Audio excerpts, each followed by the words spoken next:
Meski ceritanya terasa panas dan bikin salah fokus dan membuat tegang bagian bawah Anda, tapi tetap aman untuk semua umur.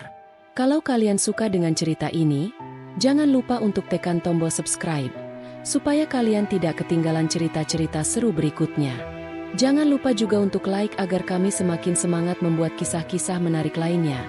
Dan tulis pendapat kalian di kolom komentar tentang bagian mana yang paling bikin kalian ikut hanyut dalam alur cerita ini. Kantor konsultan desain di pusat kota itu biasanya dipenuhi suasana sibuk, suara keyboard, tumpukan kertas, telepon berdering. Namun, ada satu hal yang membuat semua orang sulit berkonsentrasi, yaitu kehadiran Clara, manajer cantik sekaligus elegan yang baru pindah dari cabang luar negeri. Clara punya harisma berbeda. Selain cerdas dan tegas, ia juga punya penampilan yang selalu memukau. Tak heran, setiap kali ia masuk ruangan, banyak karyawan, terutama pria, jadi salah fokus. Namun, yang paling sering jadi korban adalah Raffi, staf junior yang baru setahun bekerja di kantor itu. Pagi hari, suasana kantor sibuk. Clara masuk dengan blazer putih dan rok hitam, melangkah anggun. Semua orang menoleh sekilas. Raffi yang sedang mengetik langsung berhenti. Jari-jarinya kaku di atas keyboard. Rekan satu berbisik ke Raffi. Raff, kamu berhenti ngetik. Lihat Bu Clara lagi, ya. Raffi cepat menunduk. Enggak, saya cuma mikir draft. Rekan satu tertawa pelan. Alah, jelas-jelas matamu tadi nggak lepas dari beliau. Clara berjalan melewati meja Raffi, lalu berhenti. Clara, pagi. Raffi, sudah siapkan laporan untuk rapat nanti siang. Raffi gugup, hampir terbata. Sudah, Bu. Saya baru mau cetak. Clara senyum hangat. Bagus, saya tunggu hasilnya. Begitu Clara pergi, Raffi menarik napas panjang. Raffi berbisik sendiri.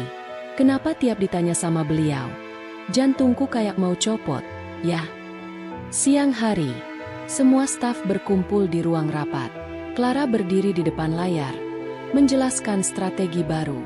Raffi duduk di baris kedua, mencoba fokus ke slide, tapi matanya sesekali terpaku pada Clara. Clara, baik, tim. Untuk proyek ini, kita butuh ide segar. Raffi, coba kamu paparkan konsep yang sudah kamu buat. Raffi kaget, cepat berdiri. Oh, iya, Bu. Raffi membuka catatannya. Tangannya sedikit gemetar. Raffi, konsep saya mengutamakan kesan minimalis dengan kombinasi warna netral supaya ruangan lebih luas. Clara memotong lembut. Bagus, tapi coba tambahkan elemen pencahayaan alami. Itu akan membuat desainmu lebih hidup. Raffi mengangguk cepat. Baik, Bu, akan saya perbaiki. Clara tersenyum tipis, menatap Raffi sejenak. Beberapa rekan saling melirik dan berbisik. Rekan dua, pelan. Wih, Bu Clara perhatiannya lebih ke Raffi. Tuh. Rekan tiga, pantas dia jadi salah fokus terus. Tatapan Bu Clara itu bisa bikin siapapun salah tingkah. Sore, Raffi dipanggil ke ruang kerja Clara. Ruangan luas. Aromanya lembut. Clara duduk di kursinya, lalu memberi isyarat agar Raffi mendekat. Clara, Raffi, saya mau kamu revisi layout presentasi ini. Klien butuh malam ini juga. Raffi mengangguk cepat. Baik, Bu, akan saya kerjakan sekarang. Clara mencondongkan badan, menatap layar bersama Raffi. Kamu tahu, Raffi, dari semua staf, kamu yang paling sering saya lihat wajahnya berubah merah tiap saya tanya sesuatu. Raffi kaget, langsung menunduk. Maaf, Bu. Saya cuma gugup. Clara tertawa kecil. Tidak usah minta maaf. Itu malah lucu. Tapi jangan sampai bikin pekerjaanmu berantakan, ya? Raffi pelan, masih menunduk. Baik, Bu.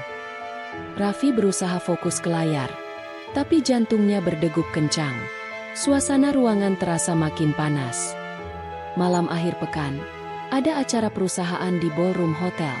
Semua staf hadir dengan pakaian formal. Clara muncul dengan gaun merah elegan. Semua orang langsung memperhatikannya. Rekan 1. Ya ampun, Bu Clara malam ini benar-benar bikin pangling. Rekan 2. Makanya suasana langsung panas.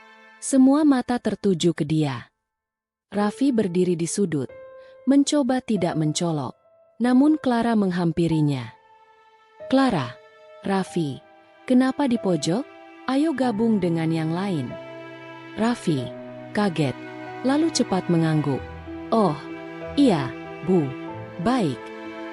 Beberapa rekan langsung berbisik lagi, memperhatikan interaksi mereka.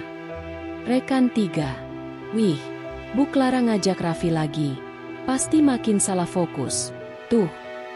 Raffi merasa wajahnya panas. Ia mencoba menutupi kegugupannya dengan senyum kaku.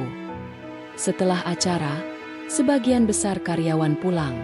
Raffi masih membereskan dokumen. Tiba-tiba Clara mendekatinya. Clara, terima kasih ya, Raffi. Kamu sudah bantu banyak untuk acara ini. Raffi tersenyum gugup. Itu memang tugas saya, Bu. Clara menatapnya dalam. Kamu tahu nggak? Banyak orang bilang saya bikin suasana kantor jadi panas. Tapi jujur saja, kadang saya sengaja melakukannya. Untuk melihat siapa yang bisa tetap fokus, dan siapa yang mudah goyah. Raffi terdiam, lalu menunduk. Kalau saya memang sering salah fokus, Bu. Tapi saya tetap berusaha bekerja dengan baik. Clara tersenyum lembut. Itu yang membuat kamu beda, Raffi. Kamu bisa mengakui kelemahanmu, tapi tetap tanggung jawab. Raffi terdiam. Jantungnya makin berdebar. Kata-kata Clara sederhana, tapi membuatnya merasa dihargai.